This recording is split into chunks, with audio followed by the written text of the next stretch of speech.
Chairman साहब आइए।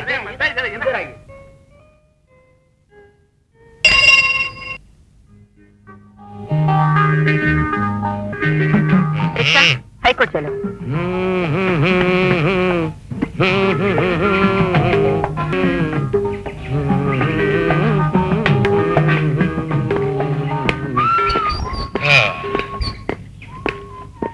लीजिए आ गया। मेम साहब सिर्फ 2 रुपए। मैं हमेशा 2 रुपए ही देती हूँ। अजी मेम साहब किस जमाने की बात कर रही हैं आप? ये भारत देश है, गरीबों और राजनीतिकों से भरा पूरा देश। दिन ब दिन चीजों के दाम बढ़ते जा रहे हैं सिवाय मेहनत की कमाई के। कल जो 1 रुपए में सामान मिलता था आज वो 2 रुपए में मिल रहा है। आज जो 2 रुपए में मिल रहा है कल वो 20 रुपए में मिलेगा। और फिर आप ये क्यों नहीं समझते कि यहाँ का बजट बढ़ता ही रहता है, बढ़ता ही रहता है। और फिर देखिए आप जैसे पढ़े लिखे लोगों को, हम जैसे पढ़े लिखे लोगों का ख्याल रखना चाहिए कि नहीं? पूरे शहर में एक लौता रिक्शा वाला हूँ, ओनली 1 पीस, जो एमए की डिग्री के बावजूद रिक्शा चला रहा हूँ। और आपको 2 रुपए ज्यादा देने में तकलीफ हो रही है। निकालिए 4 रुपए, 2 रुपए और निकालिए। लो। नमस्ते। हे भगवान, क्या होगा इस देश का? हा?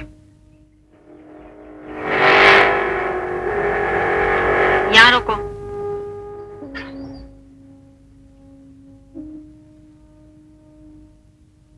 ये लो। अरे जरा प्यार से तो बोला करो देवी जी। अरे भाई जल्दी चलो जल्दी। अरे मनोहर तुम? अरे बातें बाद में करेंगे दोस्त, अभी तू रिक्शा भगा। मेरी जान खतरे में, कुछ लोग मेरा पीछा कर रहे हैं। अरे पीछा करने वाले तेल लेने गए यार। रघुनाथ प्रसाद राय एमए की रिक्शा को कौन पकड़ सकता है? ये देखो। रघु तुम एमए पास करके रिक्शा क्यों चला रहे हो? अरे भाई यही सवाल कई बार मैं अपने आप से खुद भी कर चुका हूं। अब जहां जाता हूं नौकरी के लिए पाता हूं कि मुझसे कम पढ़ा लिखा आदमी पहले ही रख लिया गया। तो सिवाय रिक्शा चलाने का और क्या रास्ता था? खैर छोड़ो, ये बताओ तुम्हारे पीछे कौन लोग पड़े थे? अरे पुलिस वाले। पुलिस वाले?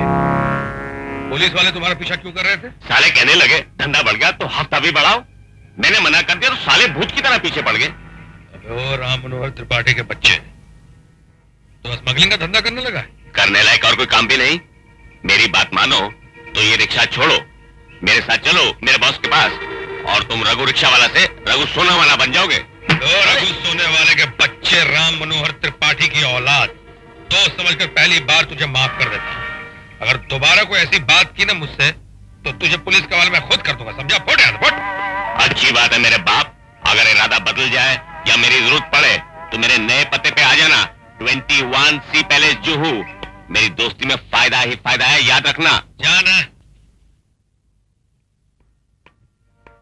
अरे सर्वश्री रघुनाथ जी। हाँ वकील साहब। क्या बात है यार, आज बहुत चमक रही हो। आज मैं अपना पहला केस जीत कर आई हूँ श्रीमान, और सेशन जज मिस्टर कृपाल सिंह ने मेरी इतनी तारीफ की कि सारे सीनियर वकील मेरे तरफ देखते रह गए। लेकिन सच पूछो तो जीत पर भी कुछ खास मजा नहीं आया। क्यों? क्योंकि घर का केस तो हारी बैठे हूं ना। घर का केस? घर का कौन सा केस? आज जब सारी बार कौंसिल मुझे कांग्रेचुलेट कर रही थी तो मैं ये सोच रही थी कि मैं उस रिक्शा पर बैठकर अदालत आई हूं जिसे मेरे पति चला रहे थे, और मैं इस दुनिया के सामने उसे पति नहीं कह सकती। अरे जान, मुझे को रिक्शा चलाने का शौक थोड़ी है। तुम तो जानती हो कि नौकरी के लिए अप्लाई करने के मामले में मैं वर्ल्ड रिकॉर्ड तोड़ चुका हूं। लेकिन मेरे पास असली क्वालिफिकेशन नहीं है ना, सिर्फ एमए पास हूं, फर्स्ट क्लास। So what? जहां जाता हूं लोग कहते हैं किसी के रिश्तेदार हो, किसी मंत्री की सिफारिश लेकर आए हो। मैं कहता हूं नहीं साहब, लेकिन मेरी डिग्री देखो ना। कहते हैं डिग्री का क्या करना है? ना तुम किसी के रिश्तेदार हो, ना ही किसी की सिफारिश लेकर आए हो, तो फिर खामखा हमारा टाइम बर्बाद करने क्यों चले आए? सीधी सी बात। अपने दिल में इतनी कड़वाहट न भरो जान, यही अन्याय तो हमारे समाज की आधारशिला है। देखो जान, जिस दिन तुम्हारे इस जान को गुस्सा आ गया ना, मैं समाज की ऐसी तैसी कर दूंगा। ऐसी तैसी नहीं की जाती, समाज को बदला जाता है। अच्छा थूक डालो कड़वाहट को। आज रात हम कहीं बाहर चलेंगे। आज नहीं। क्यों? आज कमाई बहुत थोड़ी हुई है। तो क्या हुआ, मेरे पास तो है। नहीं जान, नहीं, ऐसी बात नहीं, ऐसी बात नहीं। देखो मैं पढ़ा लिखा आदमी हूं, मैं पत्नी को पांव की जूती नहीं समझता और ना ही मैं औरतों के काम करने के खिलाफ हूं, लेकिन हजारों बरस पुराने संस्कारों का क्या करूं? अभी सिर्फ हमारी सोच आजाद हुई है, लेकिन हमारा पूरा का पूरा व्यक्तित्व अभी तक संस्कारों के अधीन है। अगर मुझे एमए की डिग्री गाली नहीं लगती, अगर मुझे समाज में वो जगह मिल जाती जिस पर मेरा अधिकार है, तो मैं तुम्हारे पैसों से कतई नहीं समझता। लेकिन आज तुम्हारी कमाई का एक एक पैसा मुझे और मेरे अहम को चढ़ाता रहता है। Please don't misunderstand me, please. भाभी भाभी मुझे बहुत भूख लगी है। अरे मूंगीलाल, तुझे 4 फुट 5 इंच की भाभी दिखाई देगी, ये 6 फुट 2 इंच का बड़ा भाई दिखाई नहीं दिया है? सॉरी भैया, भूख लगी है भैया। और बहुत बहुत भूख लगी है मेरे भाई को, जल्दी कुछ किया जाए। हाँ, आप लोग 10 मिनट बैठिए, मैं ऐसा खाना बनाऊंगी आप बाहर का खाना भूल जाएंगे। ऐसा? ऐसा।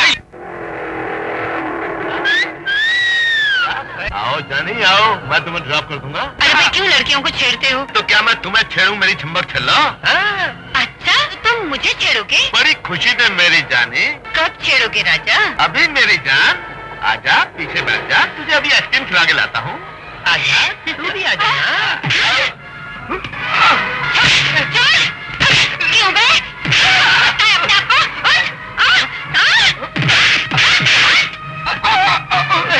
नहीं करेंगे? क्या बोल रहा था?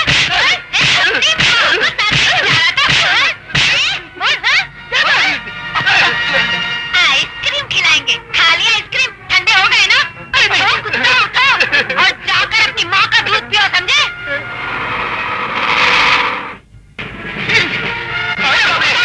ले चलो पुलिस स्टेशन, वहीं चल के इनकी धूल झाड़ लो। और तुम लोग खड़े खड़े मुर्गी की तरह कांप क्या रहे हो?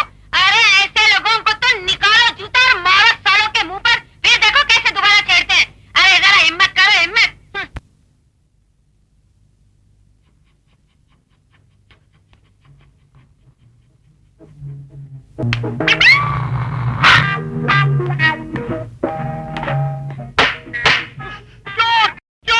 चलो चलो टोपी पहनो। ओह, सीधी तरह पहनो। और ये क्या? ये बेल्ट क्यों खुला है? बेल्ट बंद करो। और तुम कुत्तों को ट्रेनिंग देने की बजाय ड्यूटी आवर्स में यहाँ पे सो रहे थे, क्यों? मैं सो रहा था। सो नहीं रहे थे तुम? अरे कुत्ते, सुना तुमने? अजी कहाँ सो रहा था? ये सचमुच का सोना थोड़ी है। मैं तो सोने की एक्टिंग कर रहा था और कुत्ते को भी सिखा रहा था कि कैसे नकली सोना चाहिए, चोर को झांसा देने के लिए। अरे भाई, जब चोर देखेगा कि कुत्ता सो रहा है तो वो खुले मन से चोरी करेगा ना। और जैसे ही वो चोरी करेगा, भैया हमारा कुत्ता लपक के उसको दबोच लेगा और सीधे चोर जेल में। ये हमारा फॉर्मूला 352। अरे गिनी बुक ऑफ रिकॉर्ड में ये फार्मूला छपेगा। स्कॉटलैंड यार्ड इसकी कॉपी करेगा। हमको पता फ्री मिलेगी। तुम्हारा फॉर्मूला मेरे समझ के बाहर है। अरे इसी समझ पे हमको एक शेर याद आया। समझ समझ का फेर है, समझ सके तो समझ और ना ही समझे तो ना समझ। हे भगवान, न जाने पिछले जन्म में मैंने कौन से पाप किए थे कि तुम्हारे साथ बन गई। तुम मेरे पति बन गए। तुम बुरे कांस्टेबल भी हो और बुरे कवि। खबरदार, जो हमारी शेरो शायरी की बुराई करी वो दिन भूल गई जब हमारी शेरो शायरी सुनकर हम पर फिदा हो गई थी। हमसे इशक किया था, हम तो शादी कर ली। अरे उस वक्त तो हम बराबर बराबर के कांस्टेबल ही थे। वो बात ठीक है कि तुम समझदार निकली, प्रमोशन हो गई और हॉट कांस्टेबल हो गई। इसका मतलब हम खराब कवि हो गए। अरे हम तो कहते हैं कि थोड़ी अक्ल इस्तेमाल करो, थोड़ी मेहनत करो कि तुम्हारी भी प्रमोशन हो। चलो अभी जल्दी से कुत्तों को ट्रेन करो। हाँ, हम ऐसे सारे कुत्तों को ट्रेन करेंगे कि उनको छठी का दूध याद आ जाएगा। और तुम भी घर पहुंचो, हम डंडा लेकर आ रहे हैं, तुमको भी ट्रेन करेंगे। प्रमोशन प्रमोशन, रात दिन प्रमोशन। ये लो।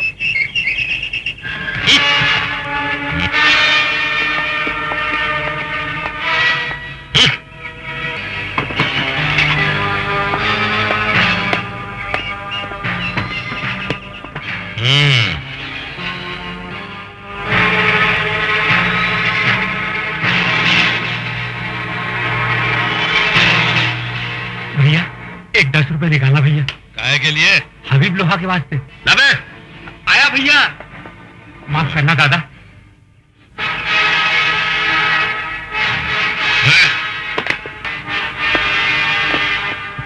हफ्ता निकाल बे। क्या बे? 10 रुपया। क्यों, तेरे बाप की शादी है क्या? यहाँ पर रिक्शा खड़ा करने का हफ्ता लगता है, समझा? बहुत बोल रही है। नाम अता पता बता।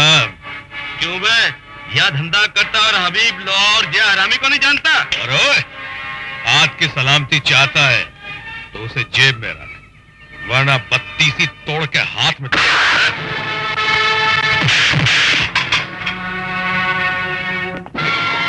तुझे देख लूंगा। अबे जा जा चमनलाल मूंगीलाल के औलाद, चल फट। भैया वाह वाह वाह, मजा आ गया। रघु, तुम्हें रिक्शा चलाना है तो या तो ठीक से लड़ना सीखो या चुपचाप हफ्ता दो। अरे भाई, तुम दिन रात मेरे रिक्शा चलाने के पीछे क्यों पड़ी रहती? कहा ना कि मैं अपने संस्कारों से मजबूर हूं, कुछ नहीं करूंगा तो टूट जाऊंगा।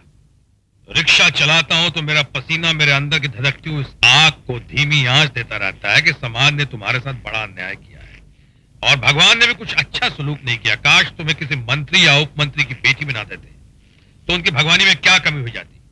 हमें अन्याय के इस कीचड़ में रेंग रेंग कर जीने वाला केचुआ बनने की क्या जरूरत है। खैर छोड़ो, तुम शॉपिंग के लिए कह रही थी ना, चलो शॉपिंग करा देते। शॉपिंग कहाँ जा रही है? शॉपिंग कल करेंगे।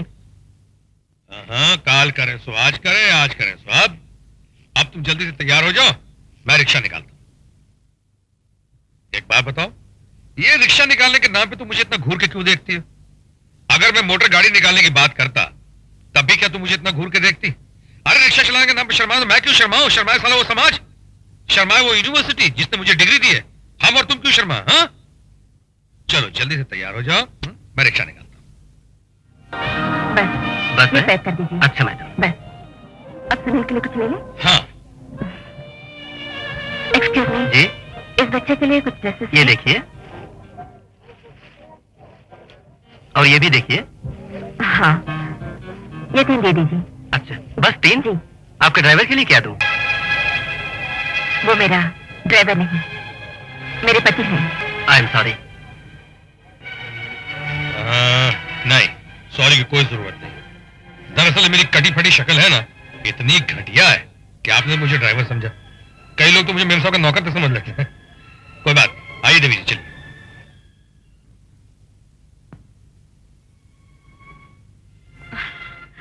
ये लो, गरम गरम चाय पियो और गुस्सा ठंडा करो। मैंने उस बात का बिल्कुल बुरा नहीं माना कि उसने मुझे ड्राइवर कहा। ड्राइवर तो मैं हूं ही, लेकिन उसकी आवाज में जो कंटेम्प्ट था वो एक तेज धार वाली छुरी की तरह मेरे दिल को चीर गया।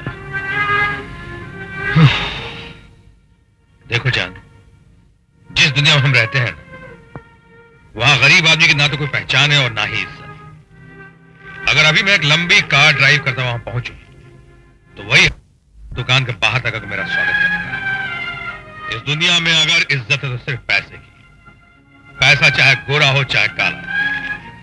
अगर आज मैं सुनील की बर्थडे पार्टी में किसी मंत्री को बुलाऊं तो मंत्री तो दूर उसका चपरासी तक नहीं आएगा, लेकिन मैंने स्मगलर के बेटे बेटी की शादी में मंत्रियों की तस्वीरें देखी। क्या बात करते हो? अगर कोई मिनिस्टर किसी स्मगलर के घर चला जाए तो इसका मतलब ये नहीं कि स्मगलर शरीफ आदमी हो गया। और क्या मतलब हुआ इसका? इसका मतलब ये है कि वो मिनिस्टर भी शरीफ आदमी नहीं है। देखो, मेरी साड़ी खराब कर दी। अरे गोली मारो इस साड़ी को, जाकर वो नई वाली साड़ी पहन लो, जाओ। वो नई वाली साड़ी भला इस साड़ी का मुकाबला कर सकती है? हाँ? आपको पता है, मेरे पति ने अपनी पहली कमाई से ये साड़ी खरीद कर दी थी। इसमें आपके प्यार की खुशबू है। हाय जान, ये गरीबी प्यार का मजा ही खराब कर देती है। तुम तो बहुत पूजा वूजा करती हो जान, तो किसी ने अपनी लक्ष्मी देवी से कहो ना, तो उन्होंने आजकल कैसे कैसे लोगों के यहाँ आना जाना शुरू कर दिया। तुम कहो तो उन घरों से जाकर लक्ष्मी देवी को वापस बुला कर ले आओ। खबरदार जो उधर का रुख भी किया तो क्या करोगी? क्या करूंगी? बोलूं? चाय नहीं पिलाऊंगी। जय बोलो हनुमान की, जल्दी से आओ, मुंह मीठा कर लो। ये मिठाई किस खुशी में? कहीं नौकरी मिल गई है? नौकरी नहीं, प्रमोशन। प्रमोशन? हाँ, पहले खाओ तो सही, फिर पूछते रहना। अब तो बताओ। हाँ, बात ये है कि ये मूंगीलाल जो है ना, ये चाचा बनने वाला है। जी हाँ, वो ऐसा कि आप माँ बनने वाली है, मैं बाप बनने वाला हूँ, और डॉक्टर ने ये राज मुझे बता दिया और आज मैं बहुत ही खुश हूँ। अब आकर जल्दी से गले लग जाओ। अरे ओ जानकी, जय बोलो हनुमान की। अरे तुम्हें ये सब करने की कोई जरूरत नहीं है भाई, डॉक्टर ने तुम्हें आराम करने को कहा। चलो अंदर चल के आराम करो, चलो। अगर मैं आराम करूंगी तो घर का काम कौन अरे करेगा? घर का काम करने के लिए तुम्हारा एक लौता और चहेता पति जो है, तुम सिर्फ आराम करो, बाकी काम मैं कैसे करता हूँ मैं करके दिखाता हूँ। जय बोलो हनुमान क्या कह रहे हो?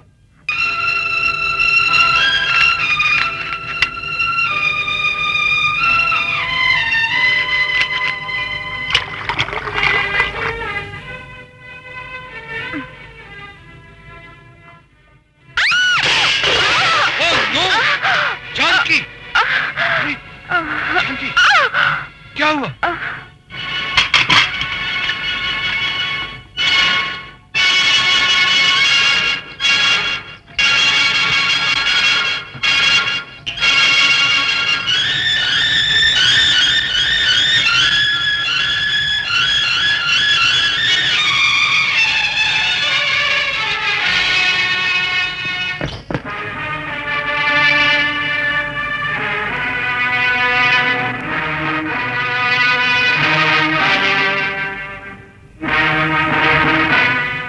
भैया, यही वो आदमी जिसने मुझे मारा था। अबे खुद को लोहा क्या था और इससे हफ्ता वसूल नहीं कर सका। मेरी पत्नी की तबीयत ठीक नहीं है, उसे अस्पताल पहुंचाना है। अबे ये रास्ता अस्पताल नहीं कब्रिस्तान को जाता है। चल उतर।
कब्रिस्तान की ओर जाता है।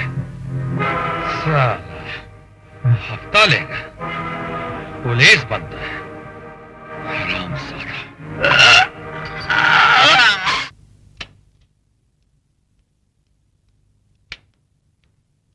डॉक्टर साहिबा, जानकी मिसकैरेज हुआ है। आपकी बीवी की जान खतरे में है। अगर आप ये दवाइयां जल्दी से ले आए तो बेहतर होगा, लेकिन जल्दी कीजिएगा वरना खतरा बढ़ जाएगा। जी। 250 रुपए। क्या 250 रुपए? सर मेरी वाइफ की तबीयत बहुत खराब है, अगर ये दवाएं उसे न मिली तो। दवा देने से मैं कब इनकार कर रहा हूँ? दाम दो और दवा ले लो। भाई साहब मेरी बीवी की तबीयत बहुत ही खराब है, अगर ये दवाएं उसे वक्त पर ना मिली तो। दवा की दुकान पर लोग तभी आते हैं जब कोई बीमार पड़ता है। सॉरी, मैं उधार नहीं दूंगा। भाई साहब मैं आपसे विनती करता हूँ, मेरी वाइफ की तबीयत बहुत ही खराब है। देखो मिस्टर, तुम्हारी वाइफ जिए या मरे मैं उधार नहीं दूंगा, समझे?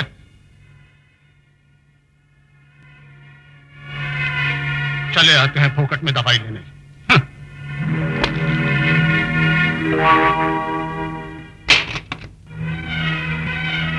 अरे रघु, तुम? यार मैं ईमानदार लोग तो छोटी मोटी मुसीबत में फंस ही नहीं सकते यार, क्योंकि सबसे बड़ी मुसीबत, या ये कहो कि मुसीबतों की माँ तो खुद ईमानदारी है। तुमने तो एमए पास करके रिक्शा चला के क्या भारतीय पुरुष की तरह ईमानदारी का हाथ पकड़ा है, साला छोड़ने का नाम ही नहीं लेता। अरे भाई मैं बड़ा ही अपसेट हूँ, तेरी भाभी की तबीयत बहुत ही खराब है, उसके लिए मुझे दवाइयाँ खरीदनी है। ओह, आई एम सो सॉरी। तो फिर यहाँ क्या कर रहा है? मेडिकल शॉप पे जाना। गया था, मेहनतें भी की, मगर उसने उधार दवा देने से इनकार कर दिया। अरे यार ऐसा बोलना, लेकिन मेरे पास तो ईमानदारी का पैसा नहीं है। नंबर 2 का है।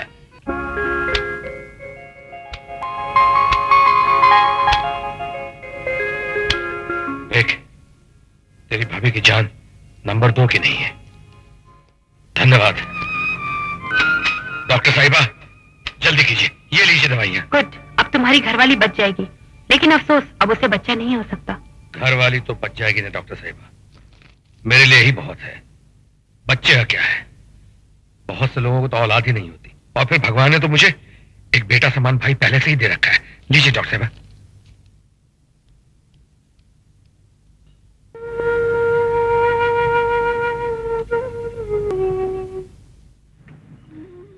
जानकी, हे जानकी, जानकी, ये लो, पी लो। नहीं, वो जी नहीं करता। सुनो, मैं तुम्हारा दुख समझता हूं, लेकिन होने को कौन टाल सकता है। एक तरफ भगवान ने हमें बेऔलाद कर दिया, लेकिन दूसरी तरफ हमारा बेटा समान छोटा भाई सुनील तो है। चलो हम उसी के सहारे जी लेंगे। P low.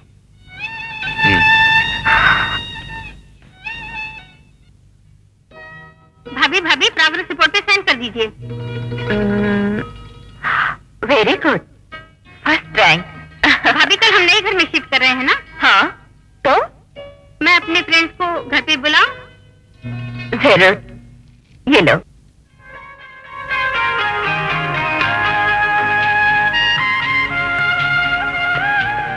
अरे, आप अभी तक काम पर नहीं गए भैया? हम काम पे गए या नहीं गए, आप अभी तक घर पे क्या कर रहे हैं? स्कूल का टाइम हो गया है, चलिए स्कूल जाइए। नमस्कार रघुनाथ बाबू। आइए Munshi ji. Good morning uncle. Good morning बेटी। देखो, तंत्रनाथ मिश्रा जी की बेटी भी आगे तैयार होके, तुम लोगों के स्कूल जाने का वक्त हो गया है, फौरन निकलो। चलो रश्मि। सच कहता हूँ साहब, आप तो तकदीर लिखवा कर लाए हैं। बिना हाथ पैर हिला ही सब कुछ मिल जाता है। जुबान बहुत लंबी हो गई है आपकी तंत्रनाथ मिश्रा जी, अपनी औकात पे रहा। नमस्ते मैडम। नमस्ते। मुंशी जी, चंद्रमुखी वर्सेस कालीचरण की फाइल रखी है ना? ये भी कोई पूछने की बात है? उस केस की तो आज तारीख है। वैसे मैं घर से हर फाइल लेकर निकलता हूँ। अच्छा, रघु, तुम्हारा क्या प्रोग्राम है? कुछ नहीं। अच्छा, मैं चलती हूँ। Take care of yourself.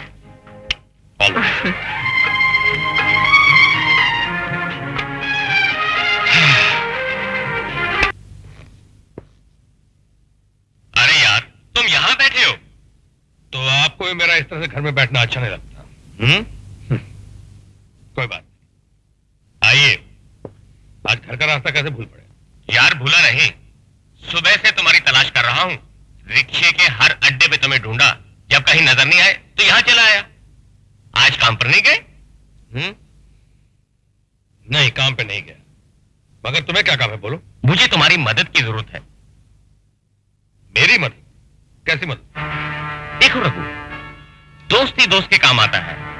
उस दिन तुम परेशान थे तो मैंने तुम्हारी मदद की।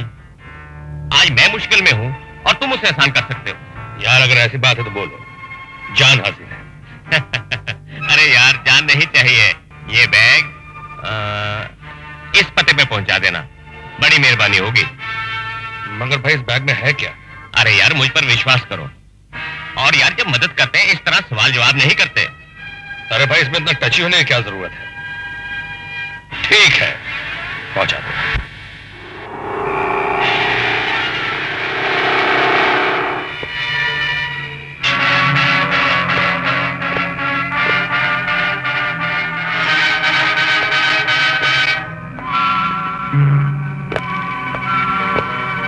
मेरा रास्ता क्यों रोका हुआ है तुम लोगों ने? बैग इधर ला पहले। माल? ओहो, माल चाहिए। हाँ, शाबाश। क्यों, तेरे बाप का माल है तो दे दो। अरे माल निकाल, माल। अरे भाई, चल दूर हट, मैं इनकी तरफ भटकियों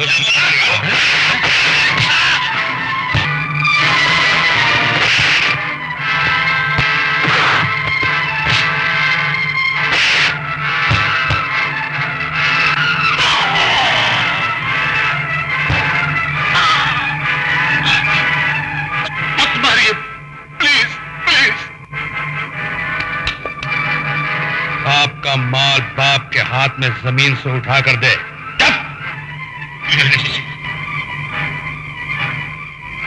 साला विदेशी टकला। हाय रब्बा। एक्सक्यूज मी मैडम, हमने थोड़ी पी रखी है। हाँ, मगर तुम अब तक सोई नहीं। देखिए वकील साहब, हम आपके खतावार हैं, आप हमें माफ कर दीजिए, लेकिन आप हमारा इंतजार मत किया कीजिए। हम देर से आए, सवेरे आए, आते तो आपकी गोद में है ना, आपके कैदखाने में। भाई हम तो उड़ती पतंग की तरह है, कितना भी ऊंचा उड़ जाए, उसकी डोर तो हमेशा आपके ही हाथ में रहती है। बहुत दुखी हो इस डोर से। नहीं भाई नहीं, ये तो मेरी जिंदगी की सबसे खूबसूरत डोर है। यूं समझो मेरे जीवन की डोर है। जिस दिन ये डोर टूट गई, समझ लो मैं भी टूट गया। बहुत मीठा है, एक बार और। मीठा खाना खाने के बाद ही खाया जाता है। खाना तो मैं खा चुका।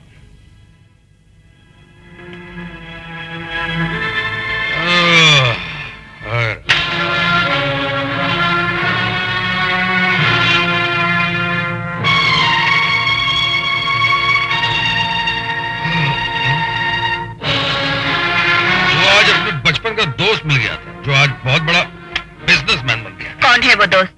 अरे वो त्रिपाठी मेरे साथ स्कूल में पढ़ता था, लेकिन आज उसका स्वभाव बिल्कुल नहीं बनता। आज के जमाने में ऐसे दोस्त कहाँ मिलते? हाँ, कहाँ मिलते हैं? दावत भी खिलाते हैं, दारू पिलाते हैं और नोट भी देते हैं। अरे भाई, ये नोट उसने नहीं दिए हैं, ये तो मैंने रात भर के लिए मांगे हैं। क्यों? सिर्फ ये देखने के लिए कि जब माल जेब में हो तो नींद कैसी आती है। अभी ये रुपए त्रिपाठी को दे दो। क्यों? मांगे की नींद सोने से क्या फायदा? हाँ, मेहनत करते हो तो इतनी गहरी नींद सोते हो कि करवट तक नहीं लेते। तुम्हें इन नींद की गोलियों की जरूरत नहीं है। समझो। क्या समझे? यही कि तुम नहीं चाहती कि मेरे पास पैसा हो। अगर मेरे पास पैसे हो गए, इसका मतलब है तुम्हारा इस घर में डिमोशन हो जाएगा। तुम्हारा वो मधुबनी वाला मुंशी जी, क्या नाम है उसका? हाँ, तंत्रनाथ मिश्रा, वो मेरा अपमान नहीं कर सके। दुकानदार को तुम्हें यह कहने की जरूरत नहीं पड़ेगी, मैडम अपने ड्राइवर के लिए भी कुछ खरीद लीजिए, और तुम्हें उस दुकानदार को यह कहने की आवश्यकता नहीं पड़ेगी कि ये मेरा ड्राइवर नहीं, हस्बैंड है। ऐ शाबाश, उस दुकानदार ने उस दिन घर वालों से जाकर कितनी तुम्हारी तारीफ की होगी कि भाई पत्नी हो तो जान की देवी एडवोकेट जैसी। भरी दुकान में बेझिझक कह दिया कि ये आदमी मेरा ड्राइवर नहीं है, हस्बैंड है। नमस्कार।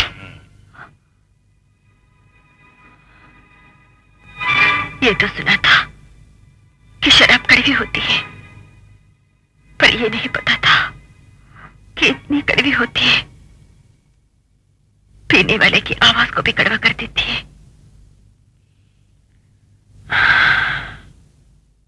अरे तेरी तो, अरे बाप रे, ओ, अरे बाप रे, क्या? अरे भाई, ओ हो, अरे बाप रे, ओ, तेरा पानी पिला दे, पानी। अरे बाप रे, क्या हालत है, क्या हालत है। तौबा तौबा तौबा।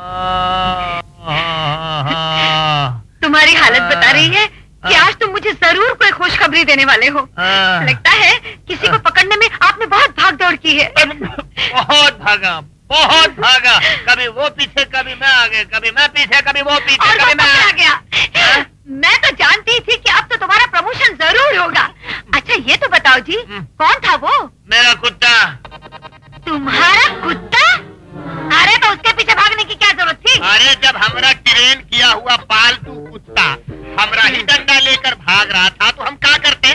तुम्हारा कुत्ता हाँ? तुम्हारा डंडा लेकर भाग रहा था और तुम उसे पकड़ नहीं पाए। अरे 2-3 बार। अरे जब अपने कुत्ता को पकड़ नहीं पाए तो जिंदगी में क्या खाक पकड़ पाओगे? अरे एक दिन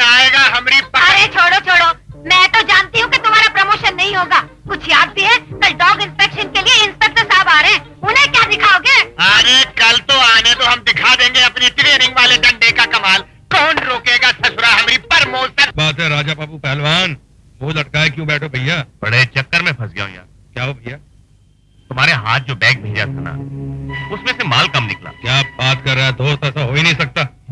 वो तो मैं भी जानता हूँ, मगर अरे अगर मगर कुछ नहीं, तो सही सामान रखने में कुछ भूल हो गई होगी। अरे भैया वो कहावत नहीं सुनी, खेत खाए गधा और मार खाए चुलाहा।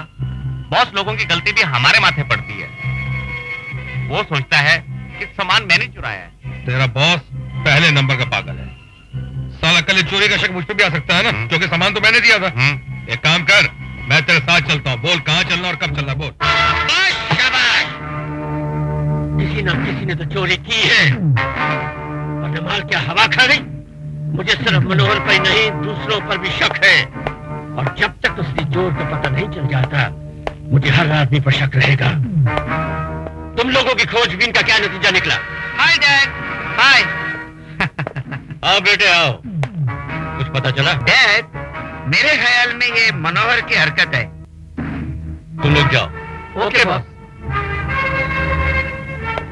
तुम्हारा ख्याल गलत भी हो सकता है बेटे, क्योंकि मनोहर इतना बेवकूफ नहीं है कि जो माल उसे डिलीवर करने के लिए सौंप दिया गया हो, उसी में से चोरी करके अपनी जान का दुश्मन बने। तो क्या मैंने चोरी की है? शाबाश शाबाश, गुड थिंकिंग। देखो बेटे, मैंने खुद माल तुम्हें दिया, तुमने वही माल मनोहर को दिया, इसलिए चोरी उसने नहीं की, तुमने की है। Am I right? शाबाश शाबाश, यही तो परेशानी है। लेकिन सब जानते हैं कि चोरी हुई है, किसी न किसी को तो मौत की सजा देनी ही पड़ेगी, वरना लोग समझेंगे कि हम ढीले पड़ गए हैं।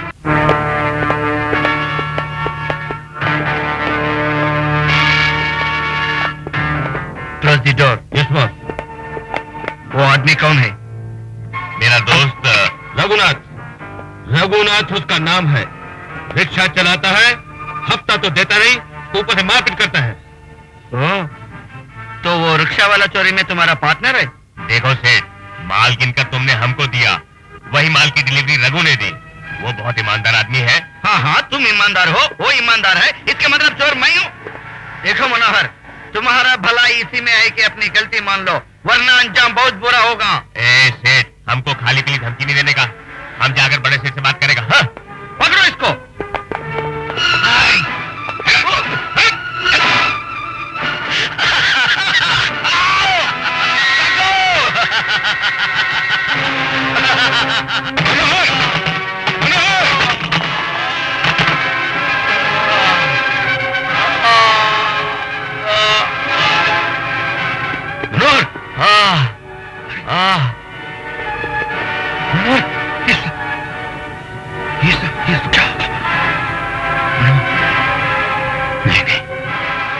योर ऑनर, मुलजिम सुरेंद्र लाल इस शहर के नहीं बल्कि देश के बाइज्जत बिजनेसमैन दर्शन लाल का बेटा है। अपने बाप के पोजीशन और रुतबे का नाजायज फायदा उठाते हुए स्मगलिंग और गैर कानूनी वसूली के काम कर रहा था। इसने सोचा कि अपने बाप की हिफाजत और उसके साये में रहते हुए इस देश के कानून को अपनी जेब में डालकर कोई भी गुनाह कर सकता है, यहां तक कि कत्ल भी। योर ऑनर, सरकार गवाहों से यह साबित करेगी कि सुरेंद्र लाल ने ही राम मनोहर का कत्ल किया और रंगे हाथों पकड़ा गया, और यह साबित करने के बाद सरकार मुलजिम के लिए फांसी की सजा की मांग करेगी, ताकि ऐसे दूसरे सुरेंद्र लाल ऐसा सोचने की कभी जरूरत ना कर सके। That's all, Your Honor. I object, Your Honor. Objection sustained. You can proceed. सरकारी वकील ने ठोस सबूत और गवाहों को अदालत में पेश किए बगैर ही एक शरीफ और इज्जतदार इंसान को ना ही सिर्फ कातिल करार दिया है, बल्कि उसके लिए कड़ी सजा की मांग भी की है, जो कानूनी गलत है। सरकारी वकील का काम मुजरिम के जुर्म को साबित करना है और उसको सजा देना अदालत का काम है। That's all, Your Honor. The court is adjourned till tomorrow 10:30.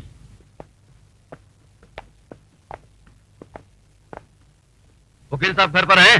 जी आप। उनसे जाकर कहो कि दर्शन साहब आए हैं। जी अच्छा। नमस्कार वकील साहिबा। नमस्ते। क्या मैं पूछ सकती हूँ कि आपने यहाँ आने की तकलीफ क्यों की? तकलीफ कैसी? मैं तो यहाँ अपने बेटे की भूल का प्रायश्चित करने आया हूँ, आपकी मदद मांगने आया हूँ, अपने बेटे की जिंदगी की भीख मांगने आया हूँ। मैं इस मामले में आपकी कोई मदद नहीं कर सकती। मेरे हाथ में कुछ नहीं है। फैसला कोर्ट और जज के हाथ में है। शाबाश, शाबाश। वो तो ठीक है जानकी देवी, लेकिन मेरे बेटे के जुर्म को साबित करना या न करना तो आपके हाथों में है। जज तो अपना फैसला अदालत में हुई बहस के मुताबिक देता है। आप अपने सबूत और गवाहों के जरिए मेरे बेटे को कातिल साबित करने की बजाय उसे बेगुनाह साबित कर सकती है। अगर आप ऐसा करते जानकी देवी जी, तो ये नाचीज न सिर्फ सारी जिंदगी आपका एहसानमंद रहेगा, बल्कि आपके लिए तरक्की के रास्ते भी खोल देगा। आप सरकारी वकील से जज और जज से चीफ जस्टिस भी बन सकती है। और आपको किसी किस्म की कमी महसूस नहीं होने देगा। कहिए कितना पेश करूं? आप अपने रुतबे और पैसे की ताकत से मुझे खरीदने आए हैं? नहीं, ये आप कैसी बातें कर रही हैं? मैं तो अपने बेटे की जिंदगी की भीख मांगने आया हूँ। कहिए 1 लाख, 2 लाख? आप 10 लाख तक पहुँच जाए तो भी मैं इंटरेस्टेड नहीं हूँ। 15 लाख? देखिए, ना तो मैं बिकाऊ हूँ, ना ही इस देश का कानून। Now you can go. Janki Devi ji, Janki Devi ji, अगर मेरे बेटे को फांसी देने से उस मनोहर को दोबारा जिंदगी मिल सकती है, तो फिर सुरेंद्र तो क्या, मैं भी फांसी चढ़ने को तैयार हूँ। देखिए, आप अपना और मेरा वक्त जाया कर रही हैं। जानकी देवी, आप एक मजबूर बाप के दिल के रोने की पुकार सुनिए। जरा सोचिए, अगर मेरे बेटे को सजा हो गई तो उस बेचारी मासूम लड़की का क्या होगा, जिसकी शादी अगले महीने मेरे बेटे से होने वाली है। वो तो रो रो कर अपनी जान दे देगी और दुनिया वाले उसे कहेंगे कि डांस शादी से पहले ही अपने खामद को खा गई। मैं अपने होने वाली बहू की जिंदगी की भीख आपसे मांगता हूँ। 20 लाख ले लीजिए। मिस्टर दर्शनलाल, आप यहाँ से तशरीफ ले जाइए, वरना मैं पुलिस को बुलवाकर रिश्वत देने के जुर्म में मैं आपको जेल भेज दूंगी। देखिए, ऐसे गेट आउट। शाबाश, शाबाश। जानकी देवी, मेरी भी थोड़ी बहुत पहचान है। अपने बेटे को बेगुनाह साबित करने के लिए मेरे पास और भी रास्ते हैं, लेकिन आपको आप पर इंकार बहुत महंगा पड़ेगा। I say get out and get out. याद रखना। Proceed Mrs Roy. Your honour, इस केस में सरकार के पहले गवाह श्री रघुनाथ प्रसाद राय हैं। उन्हें बुला दीजिए। रघुनाथ राय हाजिर हो, रघुनाथ राय हाजिर हो, रघुनाथ राय हाजिर हो।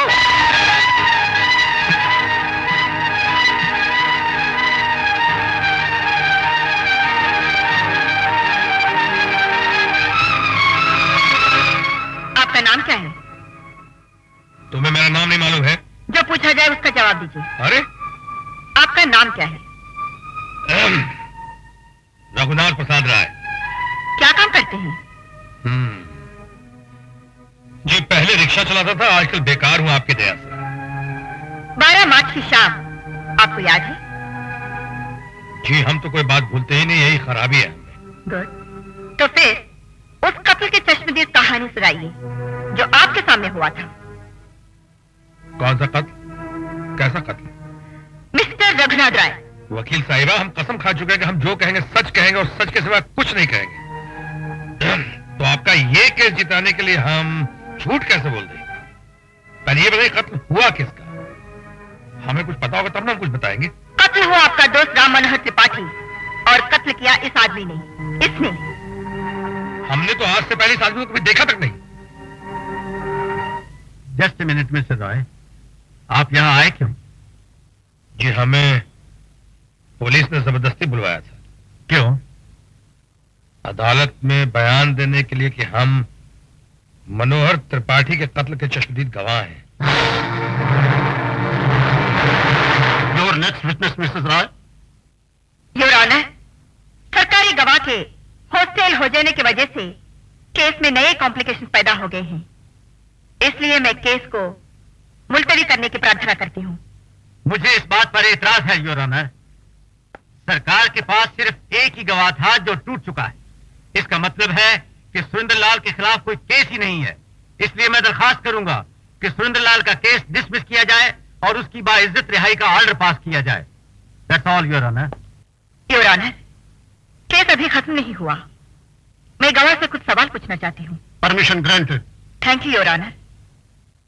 मिस्टर रघुनाथ प्रसाद राय, फिर आ गई, कहिए।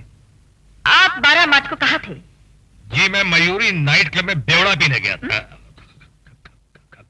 खाना खाने गया था। वहाँ आप किसके साथ गए थे? अरे किसके साथ जाएंगे भैया, अकेला गया था। मकतूल राम मनोहर का आप जानते हैं? जी नहीं, बिल्कुल नहीं जानता जी। कत्ल होने के बाद आप क्लब में थे? जी नहीं, हम खाना खा के सीधे घर लौटा है। कैसे लौटे? टैक्सी में या पैदल चलकर? मोटरसाइकिल से। आपका था? नहीं जी, मेरे दोस्त राम मनोहर त्रिपाठी का था। Please note this point your honour. Note? लेकिन क्यों? मिस्टर रघुनाथ राय, अरे बाप रे, तो पीछे ही पड़ गई।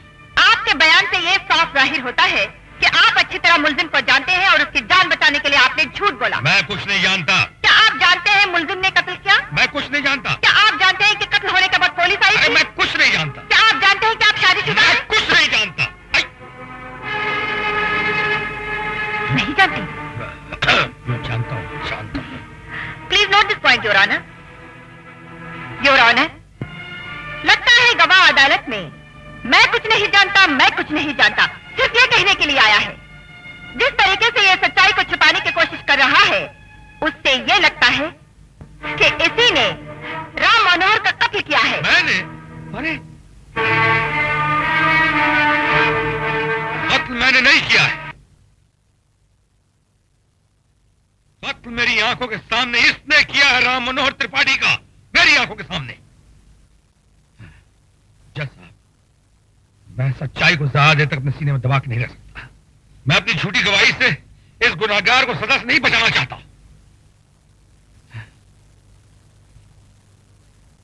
मैंने झूठा बयान सिर्फ बचाव पक्ष के वकील के कहने पे दिया था। मैं शर्मिंदा हूं जज साहब, मैं माफी चाहता हूं। योर ऑनर, सरकारी गवाह ने पैसे के लालच में आकर अपना जमीर बेच दिया और अदालत में झूठ बोला। इसलिए मैं रघुनाथ राय से ज्यादा गुनाहगार दर्शन लाल को मानती हूँ, जिसने अपने बेटे की जान बचाने के लिए रघुनाथ राय की किसी मजबूरी का फायदा उठाते हुए उसे खरीद लिया और अदालत में झूठा बयान देने के लिए मजबूर किया। That's all your honour. सरकारी गवाह का दूसरा बयान और पोस्टमार्टम की रिपोर्ट टैली होती है, इसलिए कोर्ट सुरेंद्र लाल को आईपीसी 302 के तहत सजाए मौत देती है।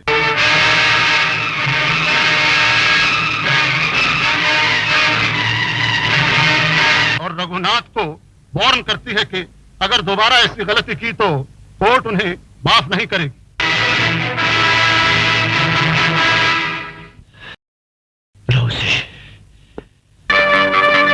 शाबाश, शाबाश, तो किधर की मौत आ ही गई है। क्या साहब गीदड़?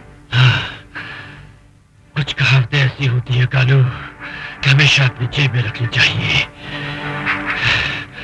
बड़े बूढ़े कह गए हैं कि जब कीचड़ की मौत आती है तो वो शहर की तरफ भागता है, लेकिन रघुनाथ राय की मौत आई है तो वो सीधा दर्शन लाल की तरफ भागा है।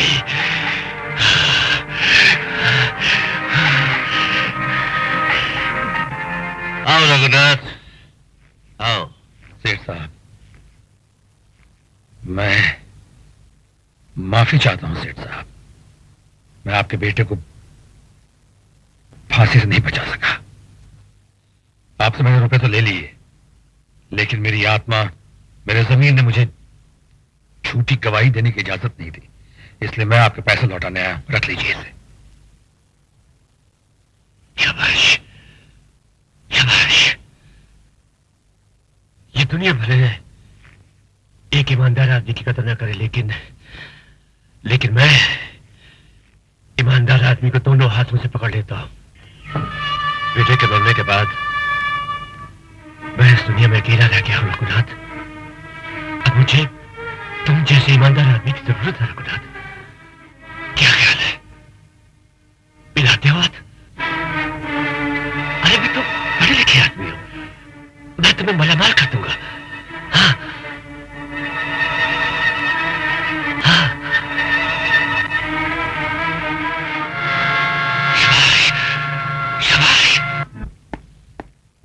सुनिए, हो सके तो आज चांद निकले तो घर आ जाना। आज करवा चौथ है। क्या मेरे लिए व्रत रखोगी? मुझ जैसे पति के लिए? व्रत का संबंध मेरे तुम्हारे रिश्ते से है, पेशे से नहीं। आएंगे ना?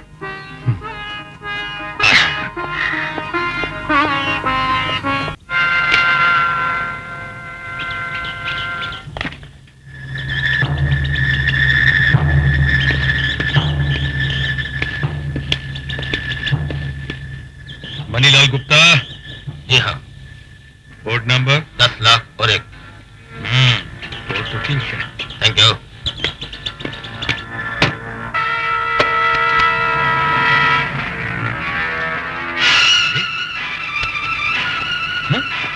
साला।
तुमने क्या कर डाला रखो?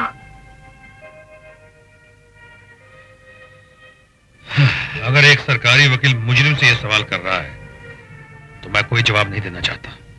रखो, मैं सरकारी वकील की हैसियत से नहीं, एक पत्नी के नाते आई हूं।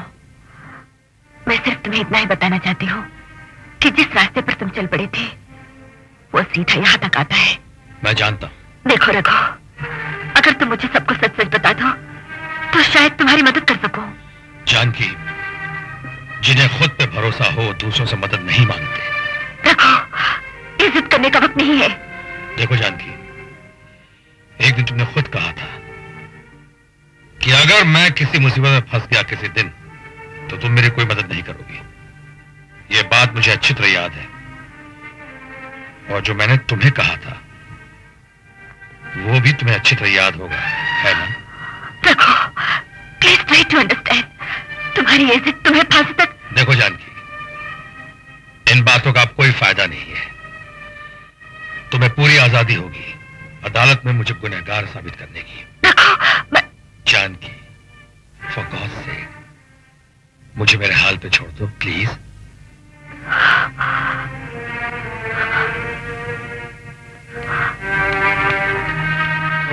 नहीं बालू, नहीं। रघुनाथ को इस मर्डर के लिए फांसी नहीं लगनी चाहिए। कुछ भी करो, लेकिन उसे उस काल कोठरी से निकालकर यहाँ मेरे पास लेकर आओ।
आपकी सहायता से एक मामूली मुंशी की बेटी वकील बनी है।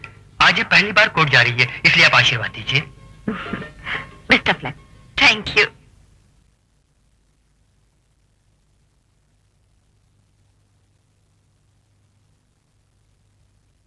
अदालत की कार्रवाई शुरू की जाए। यूर ऑनर, मुलजिम सहदेव बाबू भेड़ की खाल में एक भेड़िया है। एक मिनिस्टर का बेटा होने के नाते इसने अपनी पोजीशन का नाजायज तौर पर फायदा उठाया है। गरीबों और जरूरतमंद लोगों तक पहुंचने वाली चीजों को इसने ब्लैक मार्केट में बेचकर लाखों रुपए कमाए हैं। देश के कायदे कानून को बच्चों का खिलौना समझकर उनसे खेला है। ईमानदार सरकारी अफसरों को अपनी उंगली पर नचाया है। अपनी पोजीशन और ताकत बनाए रखने के लिए मुलजिम ने रामपुर में कौमी दंगे कराए, जिनमें 20 बेगुनाह लोगों का और 4 पुलिस अफसरों का खून बहा। मैं अदालत से दरख्वास्त करती हूँ, ये सब नजर में रखते हुए मुलजिम को सख्त से सख्त सजा दी जाए। ये अदालत वकील इस्तिगासा से पूरी तरह सहमत है। न सिर्फ मुलजिम सहदेव बाबू ने सरकार को धोखा दिया है, बल्कि जनता को भी लूटा है। और चूंकि इस पर लगाए गए सब इल्जाम साबित हो चुके हैं, इसलिए अदालत मुलजिम सहदेव बाबू को 7 साल की सख्त सजा देती है। मुबारक हो रश्मि। थैंक यू बाबा, मैं ये केस जीत गई हूँ। बेटी, भगवान की दया और जानकी देवी के आशीर्वाद से तुम्हारी जीत निश्चित थी। आंटी पहली जीत मुबारक हो Rashmi. Thank you aunty. Aunty, वो सुनील नहीं आया? लगता है वो मेरी जीत में शामिल नहीं होना चाहता। अभी तो पुलिस ऑफिसर बन गए ना, कहीं काम में फंस गया होगा।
बंद कर दो इनको हवालात में।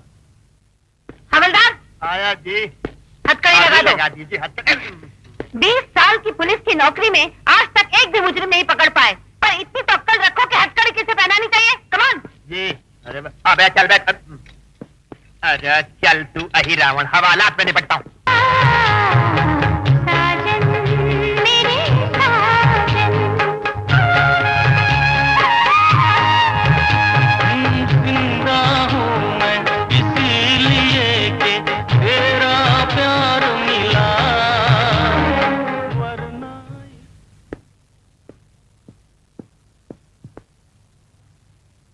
भाभी,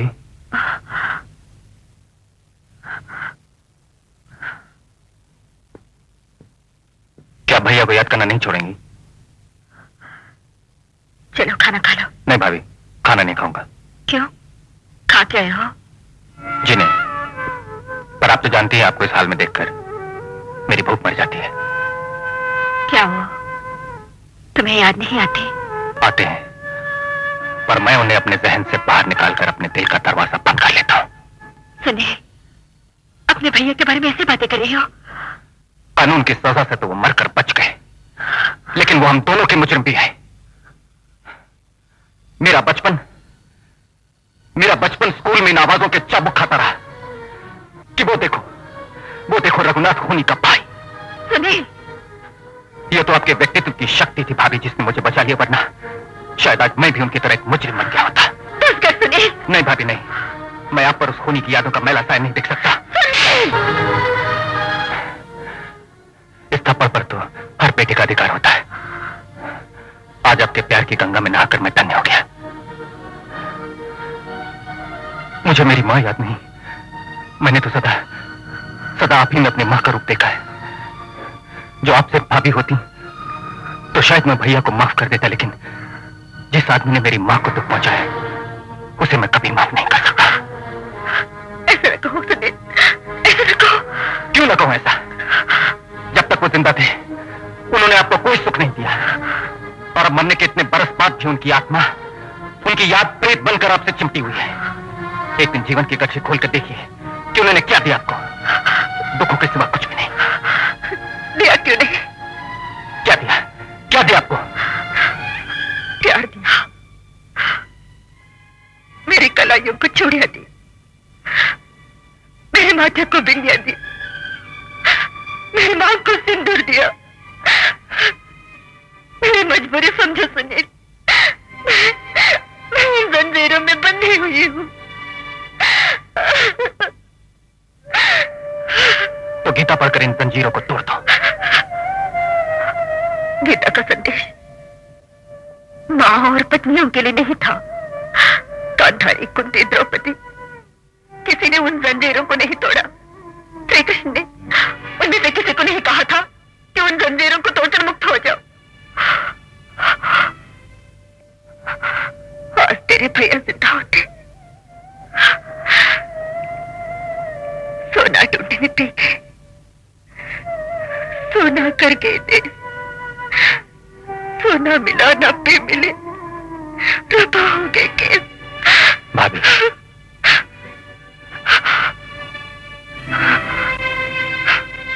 उन्हें भूल मत सुनील, न लड़ उनकी यादों से ये सीखने की कोशिश करो। अगर उन जैसे मजबूत आदमी भटक सकते हैं तो ना भटकना कितना मुश्किल काम है। इम्तिहान से भाग मत, इम्तिहान दे। हाँ सुनील, इम्तिहान दे। मैं क्या कोई पागल हूँ कि खामखा सींग मारता फिरता हूँ लोगों को? अरे बस रहने दो, तुम पुलिस वाले तो छुटे सांड हो रहे हो, सींग मारते फिरते हो।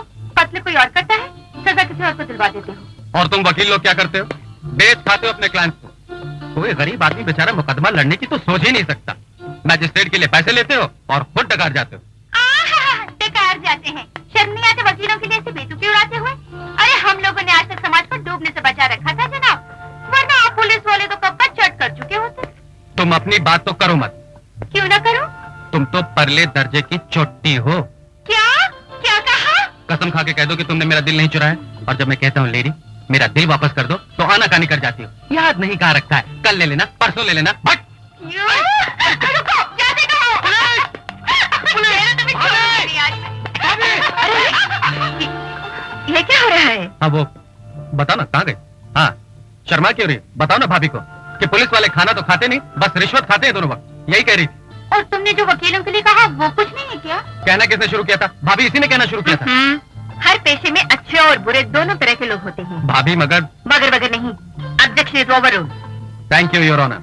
अब ये अदालत फैसला करती है कि शाम की चाय पी ली जाए। आप आते हैं किचन में क्यों घुस जाती हैं? आपकी नौकरानी तो सिर्फ मटर गश्ती करती रहती है। ये लाड सब तब तक निवाला नहीं तोड़ते जब तक मैं खाना ना बनाऊं। ये तो क्लियर कंटेम्प्ट ऑफ कोर्ट हो गई। और क्या करूं, कंटेम्प्ट ऑफ ममता नहीं कर सकती ना। तुम आ जाओ तो इस चूल्हे चक्की से पीछा छूट जाएगा। मिस्टर सुनील, पुलिस डिपार्टमेंट आपसे बहुत खुश है और इसलिए मैं आपको बहुत बड़ी जिम्मेदारी सौंपना चाहता हूँ। सर, स्मगलर्स के गैंग ने हमारे देश में बड़ी हलचल मचा रखी है और आज वो बड़े पैमाने पर ड्रग्स स्मगल कर रहे हैं। उनका हेडक्वार्टर हमारे प्रदेश की सीमा में ही है। ये फाइल पढ़ लीजिए और जितनी जल्दी हो सके उन स्मगलर्स को कानून के हवाले कर दीजिए। Best. I wish you all the best. खाना टेबल पे लगा दो बीबी जी। नहीं, सुनील के बगैर खाने को जी नहीं करता, उसे आने दो। अरे ये बरसों बाद भाभी का पाँव कैसे अड़ा गया? आज कोई ना कोई मतलब जरूर होगा बीबी जी।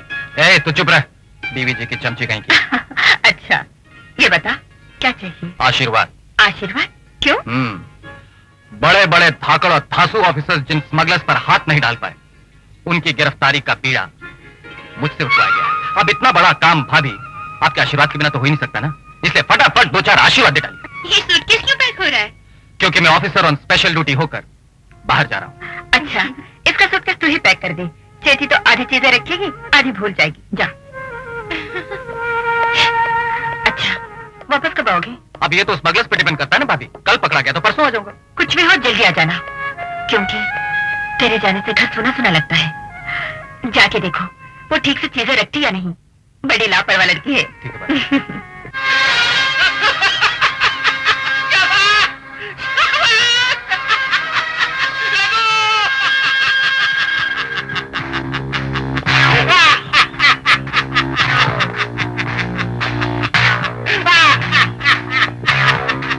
क्या बात है सेठ साहब, किस पे इतना हंस रहे हैं? इस चूहे पर जो पुलिस की वर्दी पहन कर निकला है एक शेर का शिकार करने के लिए। लो तुम भी देख लो इसे। किसकी तस्वीर है? तुम्हारे भाई की, सुनील राय की। मेरे भाई की?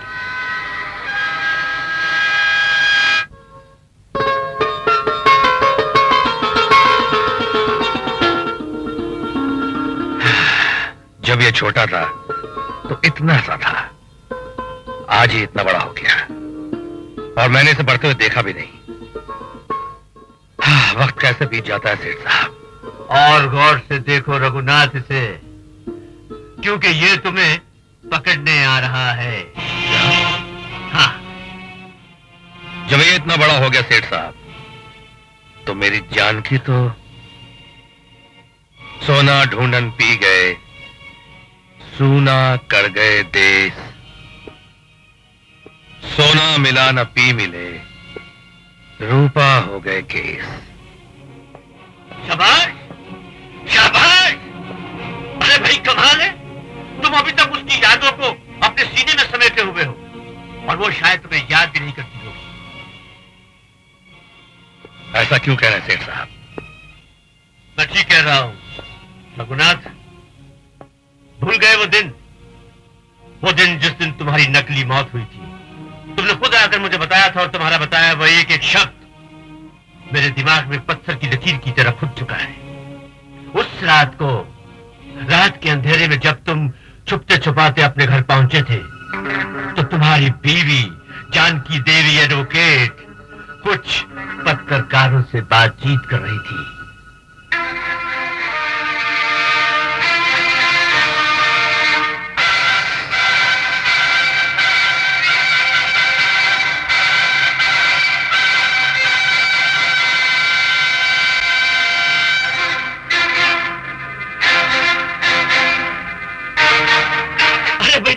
कमाल के आदमी हो, उस औरत को याद कर रहे हो जिसने मुझे खुद ये बात दिन रात बिच्छू की तरह डंक मारती रहती है और आप मुझे हमेशा यही बात याद दिलाते रहते हैं। याद इसलिए दिलाता रहता हूँ क्योंकि तुम्हारे लिए इस बात को याद रखना बहुत जरूरी है। तो फिर मैं अपने प्यार का क्या करूं सेठ साहब? शाबाश, शाबाश। प्यार प्यार को या तो खड्डा खोद कर गाड़ डालो या चिता बनाकर जला डालो इसे। मैं तो उस औरत का मुंह भी ना देखूं जिसने, खैर छोड़ो उसे, जाओ जाकर अपना काम संभालो और सोचो, अगर उसके पल्लू से बंधे रहते तो आज तक सिर्फ रिक्शा चला रहे होते, सिर्फ रिक्शा। तो फिर मैं सुनील को भी भूल जाऊं? ना ना ना ना, ना। सुनील को कभी नहीं भूलना, पल पल के लिए इसे याद रखना, क्योंकि ये तुम्हारा और मेरा दुश्मन है और फिर इसे जान की देवी जज ने पाला है। हाँ हाँ, जो कभी भी तुम्हें पिता समान भाई नहीं समझेगा।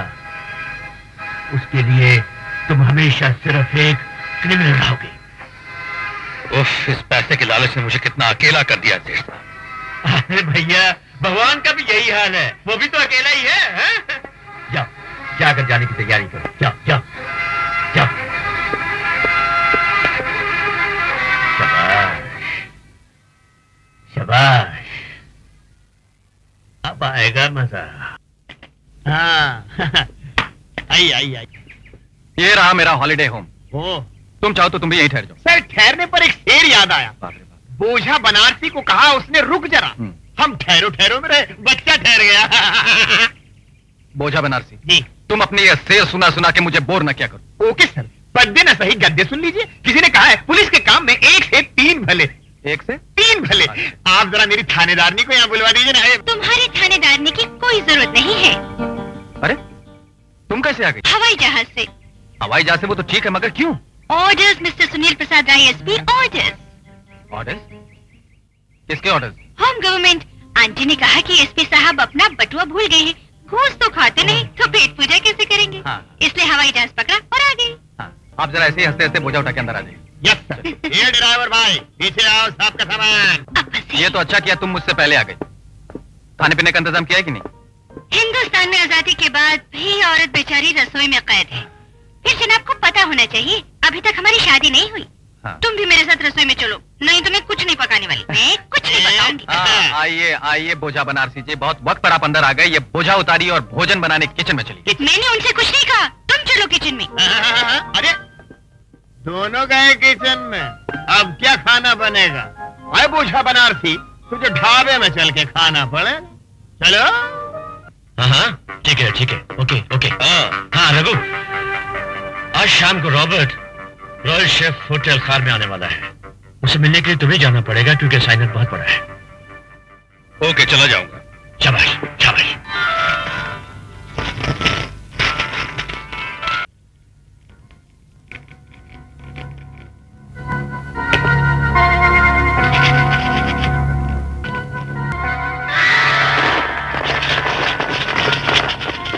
देखो रघुनाथ, मैं फिर से तुम्हें कहता हूँ कि मान जाओ, तुमने अपने भाई की प्रमोशन के लिए मेरा माल पकड़वाया है। क्यों मान जाओ? मेरा जीवन आपकी ताश की गड्डी का हुक्म का गुलाम नहीं है कि आप जिस हाथ चाहे उस हाथ फेंक दें।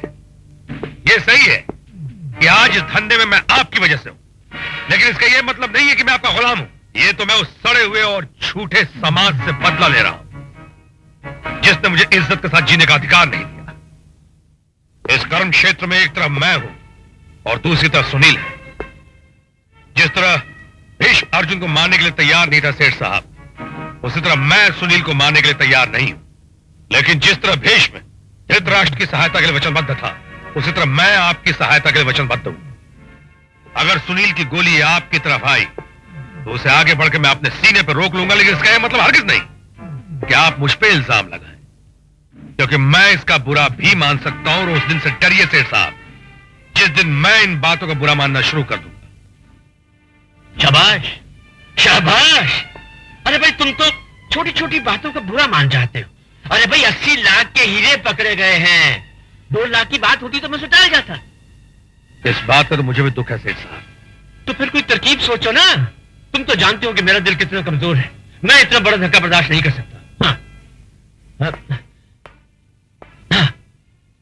एक तरकीब है, वो तंत्रनाथ की बेटी है ना। अरे भाई, क्या नाम है उसका? अच्छा वाला नाम है। अरे वही जिसका चक्कर सुनील के साथ है। हम एक काम करते हैं, हम उस लड़की को उठवा लेते और फिर सुनील से कहते हैं हमारा माल वापस कर दो, हम तुम्हें तुम्हारे माल वापस कर देंगे। उस लड़की के लिए ऐसा मत कहो सेठ साहब।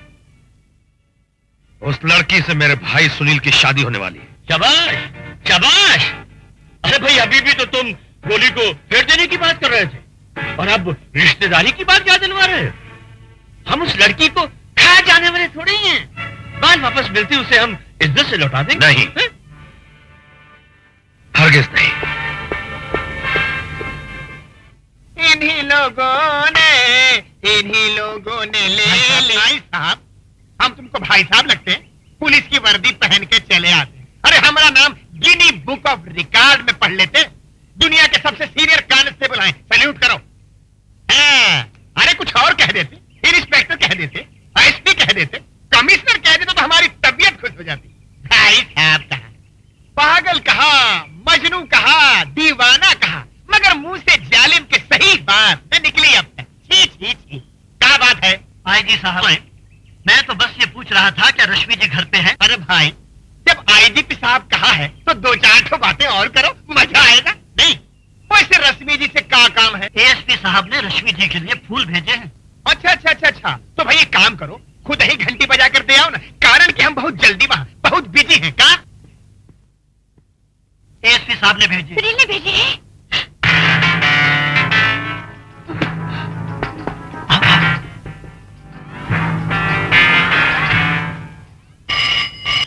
Hello, mister Sunil Prasad Roy, ASP. That's right speaking.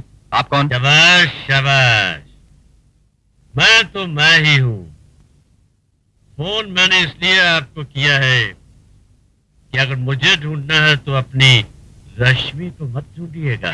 कौन हो तुम? अगर आज शाम तक तुमने वो सूटकेस मुझे नहीं पहुंचाया तो रात तक तुम्हें रश्मि की लाश मिल जाएगी। ओह, तो इस घटियापन पर उतर आए तुम? आज शाम तक का वक्त है तुम्हारे पास। ओके, वो सूटकेस कहाँ पहुंचाऊं? शाबाश शाबाश। एक गाड़ी तुम्हारे घर के बाहर खड़ी है जिसका नंबर है MRZ258। तुम्हारा वो गधा भोजा बनारसी सूटकेस लेकर गाड़ी में बैठेगा, गाड़ी को स्टार्ट करेगा और फिर टेप रिकॉर्डर को ऑन करेगा। बाकी सब बातें उसे उस टेप के जरिए मालूम हो जाएंगी। लेकिन एक बात का खास तौर से ख्याल रखना, अगर जरा भी सियाना बनने की कोशिश की तुमने तो रश्मि की जान जाएगी। हाँ।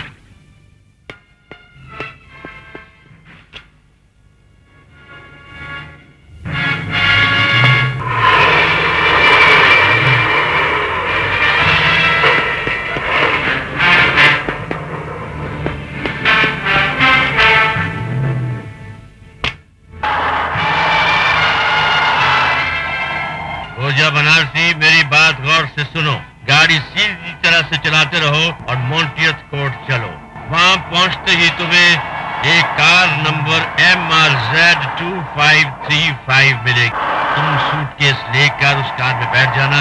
बाकी आगे की बातें तुम्हें उस कार के टेप रिकॉर्डर से मालूम होगी।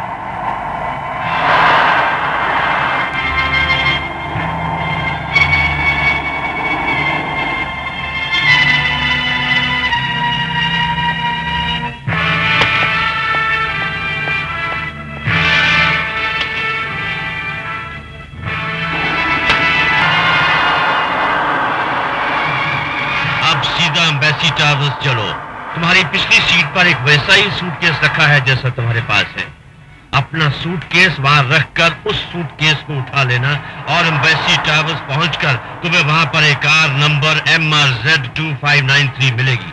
जो सूटकेस अब तुम्हारे पास है उसे लेकर उस कार में बैठ जाओ और अटलांटिक होटल चलो। वहां के रीगल स्वीट में रश्मि मिलेगी।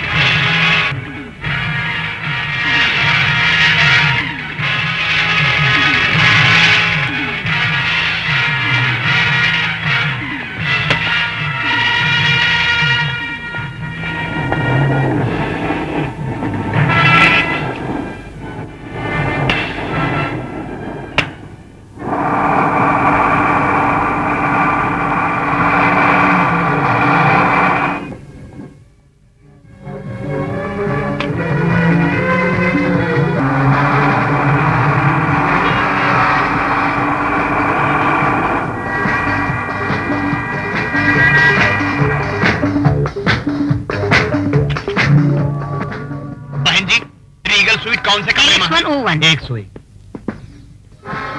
Come in. रश्मि जी, माफ कीजिएगा, हम किसी गलत कमरे में आ गए शायद। ठीक रूम में आए हो, आओ ना। जल्दी तो डाल तू भाई भला। अरे क्या हुआ? अरे किस्मत की लगी मार हमने। पूजा बनारसी, ये शेर पढ़ने का वक्त नहीं है। रश्मि कहाँ है? अरे वही तो हम आपसे पूछ रहे हैं। ऊपर तो एक बाला हमरा बलात्कार करने को तैयार थी। अरे हम तो इज्जत बचाकर भागे, नहीं तो थानेदारनी को मुंह दिखाने लायक नहीं रहते। मतलब वो लोग हमें चकमा दे? बिल्कुल चकमा दे गए साहब। इस बैग को देखिए, बैग बदलने को कहा तो हमने बदल दिया। ये नकली है, कुछ नहीं, खाली है। शाबाश शाबाश। खाली शाबाशी से काम नहीं चलेगा सेठ। मैंने तुम्हारी चीज तुम्हें वापस कर दी, अब मेरी चीज, मेरे खानदान की अमानत मुझे वापस कर दो। वो क्या है रघुनाथ के मेरी चीज बोलती नहीं है, लेकिन तुम्हारी चीज के मुंह में जबान है, हमें नुकसान पहुंचा सकती है। ये बात रश्मि को उठवाने की हिम्मत करने से पहले सोचनी चाहिए थी सेठ। वो मेरे भाई की मंगेतर है, मेरे खानदान की होने वाली बहू है। मैं ये हरगिज बर्दाश्त नहीं कर सकता कि वो यहां तुम लोगों के बीच इस हाल में रहे। मैं हर हालत में, हर कीमत पे रश्मि को यहां से बाइज्जत ले जाऊं। आज पहली बार देख रहा हूं रघुनाथ कि तुम ऊंची आवाज में मेरे सामने बोल रहे हो, लेकिन कान खोलकर सुन लो, रश्मि यहां से नहीं जाएगी। मैंने कहा ना, रश्मि हर कीमत पे जाएगी और मेरे साथ जाएगी। अगर हिम्मत है सेठ तो मुझे रोक के बता। नहीं, सांप को मारने के लिए उसके बिल के अंदर नहीं घुसते, पहले सांप को अपनी जगह पर लाते हैं, फिर उसे मारते हैं। रश्मि,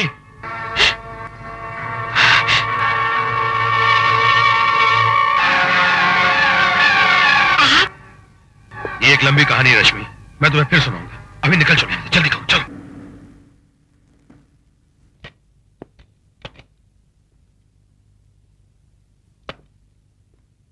आओ, मैं तुम्हें घर के अंदर तक छोड़ दूं। अगर सुनील ने आपको यहाँ देख लिया तो वो आपको अरेस्ट कर लेगा।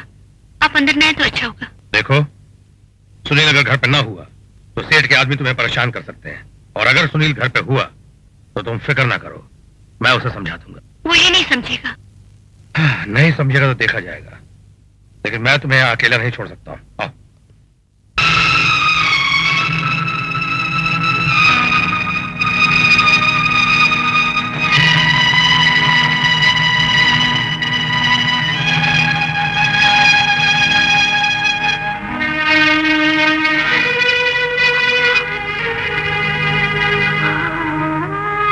मैं सपना तो नहीं देख रही हूँ ना? जानकी, ये तुम्हें हो ना?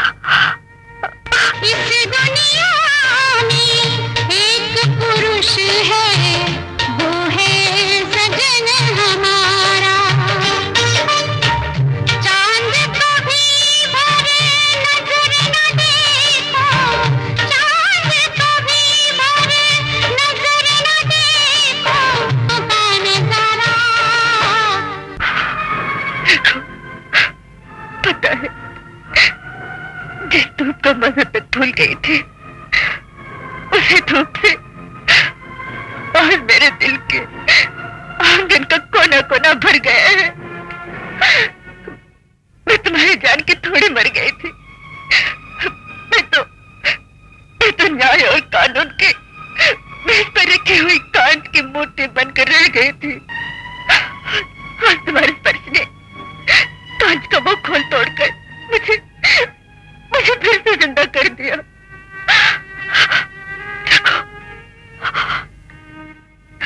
देखो, तुम इतने दिन कहाँ गायब हो गए थे? तुम्हें जरा भी मेरी याद नहीं आई।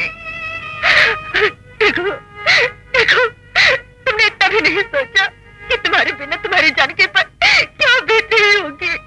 बोलो। मुझे पता था जानकी, मुझे पता था। जुदाई और नर्क की आग एक ही होती है। मैं भी तो उसी नर्क की आग में चल रहा था, फिर भी तुम्हारे पास तो सुनील था।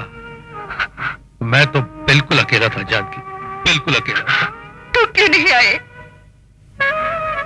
मैं एक दिन आया था। आए थे? कब? उस दिन जब मेरे मरने की खबर आ चुकी थी, तुम पत्रकारों से बात कर रही थी और तुमने मेरी लाश तक को देखने से इनकार कर दिया था।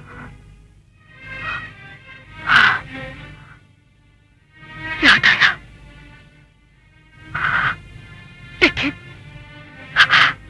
लेकिन तुम्हारी मौत के सदमे ने मुझे होश में न रहने दिया। न जाने उस दिन मैं क्या क्या कह गई,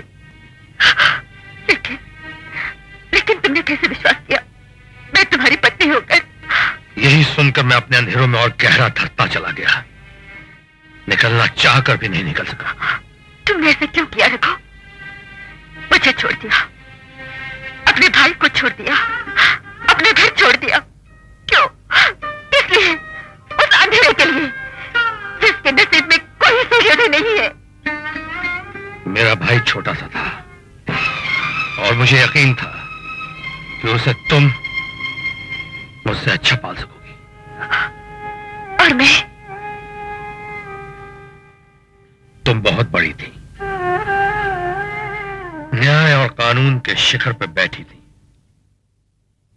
नजर ही नहीं आ रही थी जानकी, और उस ऊंचाई से ये देख भी नहीं पा रही थी कि नीचे धरती पे वही कानून लोगों के साथ कैसे कैसे अन्याय कर रहा है। और ये सोचकर तुमने मुझे जुदाई की सजा दे डाली। और अग्रज जी, तुमने मेरे साथ बड़ा अन्याय किया। एक सुहागन को इतनी बरसों तक निर्भय बनाए रखा। सिंदूर के बोले के जो हर सुहागन के मांग में गंगा की तरह बहती रहती है, और तुमने मुझसे सिंदूर के वो गंगा छीन ली। अब न्याय और अन्याय की बात करते हो। तुमने समाज के अन्याय का बदला मुझसे लिया। तुम्हें समाज हो।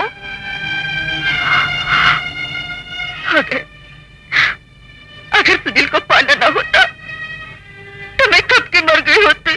ऐसा मत कहो जानकी, ऐसा मत कहो जानकी, यही जानकी।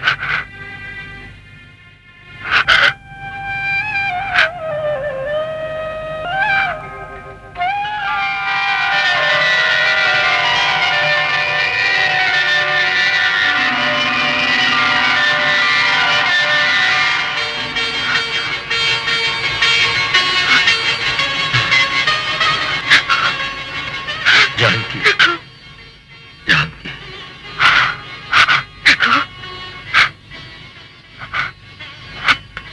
अब जाओगे तो नहीं ना?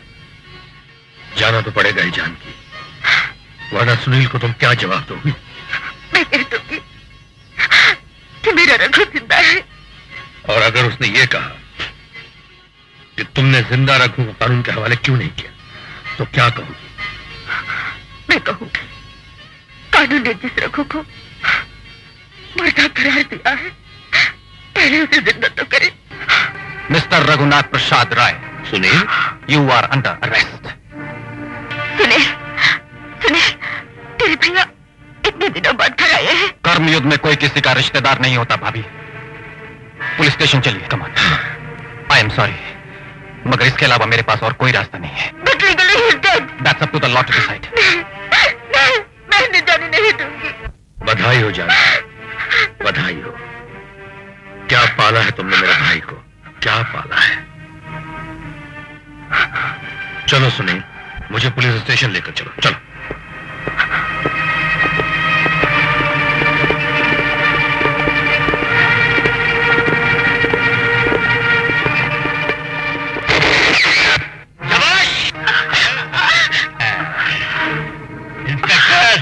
इन दोनों को तो तुम अच्छी तरह से पहचानते ही होगे। ये तुम्हारी मां समान भाभी है जिसने एक रिक्शा पुनर के छोटे भाई को पाल पोस कर ये पुलिस की वर्दी पहनाई है। और ये रेशमी तुम्हारी क्या होने वाली है ये तुम अच्छी तरह से जानते। तुम चाहते क्या हो? बस यही कि रघुनाथ मेरा खास आदमी है, मेरे सारे राज जानता है। इसे भला मैं तुम्हारे साथ कैसे जाने दूं? हाँ? अगर जज जानकी और रश्मि की जिंदगी चाहिए तो इसे रहा कर दो। सेठ, मैं गिरफ्तारी नहीं हूं तो मुझे रिहा कैसे करेंगे? मैंने खुद अपने आप को कानून के हवाले किया है ताकि मेरी सजा मेरी आत्मा पर चढ़े पापों के मैल को साफ कर सके। शाबाश, वाह! इतने सालों तक मेरा नमक खाने के बाद उसकी कीमत नमक हरामी करके चुकाना चाहते हो, हैं? सरकारी गवाह बन के चुकाना चाहते हो, मुझे जेल भिजवा कर चुकाना चाहते हो। बड़े बेवकूफ हो तुम रघु। और तुम खबरदार, इंस्पेक्टर अगर हिलने की कोशिश की तो याद रखो मेरे आदमियों के पास भी हथियार हैं। और तुम इंस्पेक्टर, अगर तुम इन दोनों की जिंदगी चाहते हो तो तुम्हें कीमत देनी होगी। रघुनाथ को मेरे हवाले करो, उसके बाद मैंने छोड़ दूंगा। नहीं सुने, तुम अपना फर्ज अदा करो।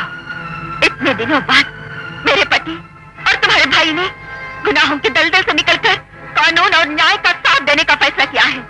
मेरी ये जीत मेरी जिंदगी से ज्यादा है, और कानून की ये जीत के लिए मैं 1000 बार मरने को भी तैयार हूँ। इतनी आसानी से तुम्हें थोड़ा ही मारूंगा जज जानकी।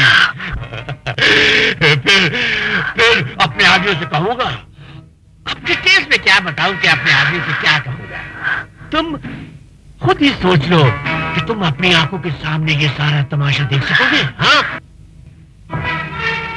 ठीक है सेठ, तुम इन लोगों को छोड़ दो, मैं तुम्हारे साथ चलने को तैयार। शाबाश शाबाश। अब ऊंट आया पहाड़ के नीचे। इंस्पेक्टर, पहले अपनी रिवॉल्वर फेंको और फिर रघु को आजाद करो। कमान, हरी अप, जल्दी करो, मेरा वक्त बहुत कीमती है। कमान।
आज आपके वकील ने अपनी बहस से ये साबित करने की कोशिश की है कि मुलजिम रघुनाथ प्रसाद रॉय ने अपने भाई की जान बचाने के लिए कत्ल किया है। बहस तारीफ के काबिल है, लेकिन मुलजिम ने जो गुनाह मकदूल दर्शन लाल के साथ मिलकर किए, लेकिन जिन हालात में मुलजिम को गुनाहों के रास्ते पर चलने के लिए मजबूर किया, उनको नजर में रखते हुए अदालत रघुनाथ प्रसाद रॉय को आईपीसी 304 के तहत 7 साल की सजा देती है।